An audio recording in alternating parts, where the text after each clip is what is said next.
ನಮಸ್ತೆ ಸ್ನೇಹಿತರೆ. ಭಕ್ತರ ಕಾವಲಿಗೆ ಇರುವ ಶಿವನ ದೇವಾಲಯದ ಎದುರು ನಂದಿಯ ಮೂರ್ತಿ ಕಡ್ಡಾಯವಾಗಿ ಇರುತ್ತದೆ. ಅದೇಕೆ ಎನ್ನುವುದು ಅನೇಕರಿಗೆ ತಿಳಿದಿಲ್ಲದ ಸಂಗತಿ. ಶಿವನ ಎದುರು ನಂದಿ ಇರುವುದಕ್ಕೆ ಅನೇಕ ಕಾರಣ ಮತ್ತು ಅರ್ಥಗಳು ಇವೆ. ಅವುಗಳ ಕುರಿತು ಒಂದಿಷ್ಟು ಮಾಹಿತಿಯನ್ನು ತಿಳಿಯೋಣ ಬನ್ನಿ. ಸರಳ ಹಾಗೂ ಸತ್ಯಕ್ಕೆ ಮಹತ್ವ ನೀಡುವ ಶಕ್ತಿವಂತ ದೇವ ಶಿವ. ಶಿವನನ್ನು ಶಿವಲಿಂಗವು ಪ್ರತಿನಿಧಿಸುತ್ತದೆ. ಭಕ್ತರ ಕಾವಲಿಗೆ ಇರುವ ಶಿವನ ದೇವಾಲಯದ ಎದುರು ನಂದಿಯ ಮೂರ್ತಿ ಕಡ್ಡಾಯವಾಗಿ ಇರುತ್ತದೆ. ಅದೇಕೆ ಎನ್ನುವುದು ಅನೇಕರಿಗೆ ತಿಳಿದಿಲ್ಲದ ಸಂಗತಿ. ಶಿವನ ಮೂರ್ತಿ ಅಥವಾ ಶಿವಲಿಂಗವನ್ನು ಹೊಂದಿರುವ ಗುಡಿಗಳ ಎದುರು ನಂದಿಯ ಮೂರ್ತಿಯನ್ನು ಪ್ರತಿಷ್ಠಾಪಿಸಲಾಗುವುದು.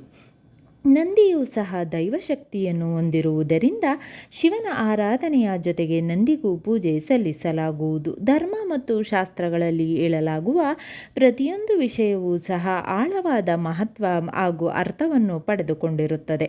ಶಿವನ ಪ್ರತಿರೂಪವೇ ಆತ್ಮಲಿಂಗ. ನಂದಿಯು ಶಿವನ ವಾಹನ ಹಾಗೂ ಪರಮ ಭಕ್ತ. ಹಾಗಾಗಿ ಶಿವನು ಎಲ್ಲಿ ಇರುವನೋ ಅಲ್ಲಿ ನಂದಿಯೂ ಇರುತ್ತಾನೆ. ಶಿವನ ಎದುರು ನಂದಿ ಇರುವುದಕ್ಕೆ ಅನೇಕ ಕಾರಣ ಮತ್ತು ಅರ್ಥಗಳು ಇವೆ. ಅವುಗಳ ಕುರಿತು ಒಂದಿಷ್ಟು ಮಾಹಿತಿಯನ್ನು ತಿಳಿಯೋಣ. ಶಿವಲಿಂಗ ಅಥವಾ ಶಿವನ ಮೂರ್ತಿಯ ಎದುರು ಕುಳಿತಿರುವ ನಂದಿಯು ಮನುಕುಲಕ್ಕೆ ವಿಶೇಷ ಸಂದೇಶವನ್ನು ನೀಡುವುದು. ವ್ಯಕ್ತಿ ಶಿವನಲ್ಲಿ ಶರಣಾಗಿ ಭಕ್ತಿಯಿಂದ ನಮಸ್ಕರಿಸುವಾಗ ಅಥವಾ ಪೂಜೆ ಮಾಡುವಾಗ ಅವನ ಗಮನವು ಶಿವನೆಡೆಗೆ ಕೇಂದ್ರೀಕರಿಸಬೇಕು ಎನ್ನುವುದು ಸೂಚಿಸುತ್ತದೆ. ನಂದಿಯು 4 ಕಾಲುಗಳ ಮೇಲೆ ಕುಳಿತುಕೊಂಡಿರುವ ಶೈಲಿಯು ಸ್ಥಿರತೆಯನ್ನು ಕಾಯ್ದುಕೊಳ್ಳಬೇಕು ಎಂದು ತಿಳಿಸುವುದು. ನಂದಿಯು ಶಿವಲಿಂಗದ ಎದುರು ಕುಳಿತುಕೊಂಡಿರುವ ಸಂಗತಿಯು ಸತ್ಯ, ಧರ್ಮ, ಶಾಂತಿ, ಪ್ರೀತಿಯನ್ನು ಪ್ರತಿನಿಧಿಸುತ್ತದೆ. ಮನುಷ್ಯ ಜನ್ಮದಲ್ಲಿ ಮಾತ್ರ ಮುಕ್ತಿ ಮತ್ತು ಜ್ಞಾನವನ್ನು ಸಾಧಿಸಲು ಸಾಧ್ಯ. ವ್ಯಕ್ತಿ ಸತ್ಯ, ಧರ್ಮ ಮತ್ತು ಭಕ್ತಿಯಿಂದ ಆತ್ಮಶುದ್ಧಿಯನ್ನು ಮಾಡಿಕೊಳ್ಳಬಹುದು. ಜೊತೆಗೆ ಅಂತಿಮವಾಗಿ ನಮ್ಮ ಆತ್ಮವನ್ನು ಪರಮಾತ್ಮನಲ್ಲಿ ಲೀನಗೊಳಿಸಬಹುದು. ಇದೇ ಮನುಕುಲದ ಉದ್ದೇಶ ಹಾಗೂ ಗುರಿ ಎನ್ನುವುದನ್ನು ನಂದಿಯು ಸಾರುತ್ತದೆ. ನಂದಿಯು ದೇಗುಲದ ಎದುರು ಕುಳಿತು ಶಿವನನ್ನು ನೋಡುವುದು ಸೃಷ್ಟಿಯಲ್ಲಿ ಇರುವ ಎಲ್ಲ ಸಂಗತಿಗಳು ಏಕತೆ ಮತ್ತು ದೈವತ್ವದೊಂದಿಗೆ ಒಬ್ಬರ ಗುರುತುಗಳನ್ನು ಅರಿತುಕೊಳ್ಳುವುದು ಜೀವನದ ಉದ್ದೇಶ ಆಗಬೇಕು ಎನ್ನುವ ಅರ್ಥವನ್ನು ಸೂಚಿಸುತ್ತದೆ. ನಮ್ಮ ಸುತ್ತಮುತ್ತಲಲ್ಲಿ ಇರುವ ಪ್ರತಿಯೊಂದು ವಸ್ತು ಹಾಗೂ ಜೀವಿಯಲ್ಲೂ ದೇವರನ್ನು ಕಾಣಬೇಕು. ಆಗ ನಾವು ನಮ್ಮ ಮನಸ್ಸಿನಲ್ಲಿ ಇರುವ ಕೆಟ್ಟ ಗುಣವನ್ನು ದೂರ ಇಡುತ್ತದೆ. ಒಳ್ಳೆಯ ಸಂಗತಿಗಳಿಗೆ ಆಕರ್ಷಿತರಾಗುತ್ತೇವೆ. ಜೊತೆಗೆ ನಮ್ಮಿಂದ ಇತರರಿಗೆ ಆದಷ್ಟು ಒಳಿತಾಗುವಂತೆ ಮಾಡಲು ಪ್ರಯತ್ನಿಸುತ್ತೇವೆ.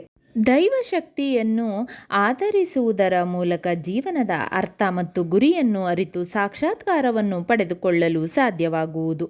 ಶಿವನ ಮುಂದೆ ನಂದಿಯು ಕುಳಿತಿರುವುದು ಮನುಜ, ನೀನು ಶಿವನಿಗೆ ಶರಣಾಗು, ಶಿವನು ನಿನಗೆ ಬೇಕಿರುವುದನ್ನು ಕರುಣಿಸುವವನು ಎನ್ನುವ ಸಂದೇಶ ಮತ್ತು ಜೀವನದ ಅರ್ಥವನ್ನು ತಿಳಿಸುವುದು. ಹಿಂದೂ ಧರ್ಮ ಹಾಗೂ ಆಚರಣೆಯಲ್ಲಿ ವಿಭಿನ್ನವಾದ ಬಗೆಗಳು ಹಾಗೂ ಸತ್ಯಗಳು ಇರುವುದನ್ನು ಕಾಣಬಹುದು.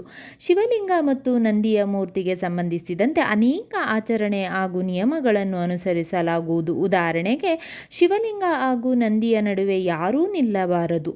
ನಂದಿಯ ಕೊಂಬಿನ ನಡುವಿನ ಅಂತರದಲ್ಲಿ ಶಿವಲಿಂಗವನ್ನು ನೋಡಬೇಕು. ಶಿವಲಿಂಗದ ಪ್ರದಕ್ಷಿಣೆ ಮುಗಿದ ನಂತರ ನಂದಿಗೂ ನಮಸ್ಕರಿಸಬೇಕು. ಹೀಗೆ ಅನೇಕ ನಿಯಮಗಳು ಹಾಗೂ ಆಚರಣೆಗಳು ಇವೆ. ಅವುಗಳೆಲ್ಲವೂ ವಿಶೇಷವಾದ ಕಥೆ ಹಾಗೂ ಸಿದ್ಧಾಂತಗಳನ್ನು ಒಳಗೊಂಡಿವೆ. ಮನುಷ್ಯ ಜೀವನದ ಪಯಣದಲ್ಲಿ ಸಾಮಾನ್ಯವಾಗಿ ವಿಚಲಿತನಾಗುತ್ತಾನೆ. ಅವನು ತನ್ನ ಇಂದ್ರಿಯ ಮತ್ತು ಭಾವನಾತ್ಮಕ ಚಿಂತನೆಗಳ ಮೇಲೆ ಹತೋಟಿಯನ್ನು ಹೊಂದಿರಬೇಕು.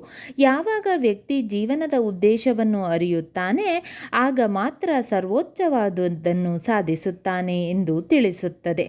ನಂದಿಯು ನಂಬಿಕೆ, ನ್ಯಾಯ, ಗೌರವ, ಬುದ್ಧಿವಂತಿಕೆ ಮತ್ತು ಶಕ್ತಿಯನ್ನು ಪ್ರತಿಬಿಂಬಿಸುವವನು. ನಂದಿಯಂತಹ ಸ್ವಭಾವ ಹಾಗೂ ಗುಣಗಳನ್ನು ಹೊಂದಿರುವ ಭಕ್ತರು ಶಿವನಿಗೆ ಅತ್ಯಂತ ಪ್ರಿಯವಾದ ವ್ಯಕ್ತಿಗಳಾಗುತ್ತಾರೆ.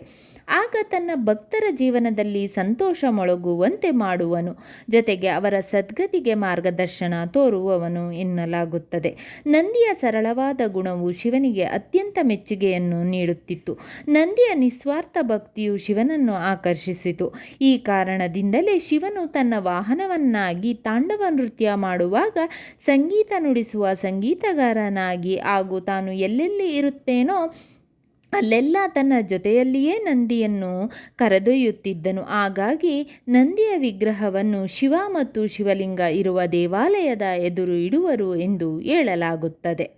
ನಂದಿಗೆ ಸಂಬಂಧಿಸಿದಂತೆ ಅನೇಕ ಕಥೆಗಳು ಹಾಗೂ ಉಪಕಥೆಗಳು ಇರುವುದನ್ನು ಕಾಣಬಹುದು. ಒಂದು ಧರ್ಮಕಥೆಯ ಪ್ರಕಾರ ಕಶ್ಯಪ ಮತ್ತು ಸುರಭಿ ದಂಪತಿಗಳು ಶಿವನನ್ನು ಆರಾಧಿಸಿ ಗಂಡು ಮಗುವನ್ನು ಪಡೆದುಕೊಂಡರು. ಆ ಮಗುವಿಗೆ ನಂದಿ ಎಂದು ಹೆಸರಿಟ್ಟರು ಎಂದು ಹೇಳಲಾಗುತ್ತದೆ. ಇನ್ನೊಂದು ಕಥೆಯ ಪ್ರಕಾರ ಶೀಲಾದ್ ಎನ್ನುವ ಋಷಿಯು ಶಿವನನ್ನು ಆರಾಧಿಸಿ ಗಂಡು ಮಗುವನ್ನು ಪಡೆದನು. ಆದರೆ ಮಗುವಿನ ಆಯುಷು ಕೇವಲ 8 ವರ್ಷಗಳು ಮಾತ್ರ ಇತ್ತು. ಆಗ ಆ ಮಗು ಶಿವನನ್ನು ಭಕ್ತಿಯಿಂದ ಆರಾಧಿಸಿತು. ನಂತರ ಶಿವನು ಬಾಲಕನ ಭಕ್ತಿಗೆ ಮೆಚ್ಚಿ ಅವನನ್ನು ಅರ್ಧ ಮನುಷ್ಯ ಹಾಗೂ ಅರ್ಧ ನಂದಿಯಾಗಿ ಇರುವಂತೆ ಆಶೀರ್ವದಿಸಿದನು. ಅಂದಿನಿಂದ ನಂದಿಯು ಶಿವನ ಭಕ್ತನಾಗಿ ಶಿವನ ಗಣದಲ್ಲಿ ಒಬ್ಬನಾಗಿ ಉಳಿದನು ಎಂದು ಹೇಳಲಾಗುತ್ತದೆ.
ಸ್ನೇಹಿತರೆ, ಈ ವಿಡಿಯೋ ಇಷ್ಟವಾದಲ್ಲಿ ಲೈಕ್, ಶೇರ್ ಆ್ಯಂಡ್ ಕಾಮೆಂಟ್ ಮಾಡಿ. ಮುಂದಿನ ವಿಡಿಯೋಸ್ಗಳಿಗಾಗಿ ಚಾನಲ್ ಅನ್ನು ಸಬ್ಸ್ಕ್ರೈಬ್ ಮಾಡಿ. ಧನ್ಯವಾದಗಳು.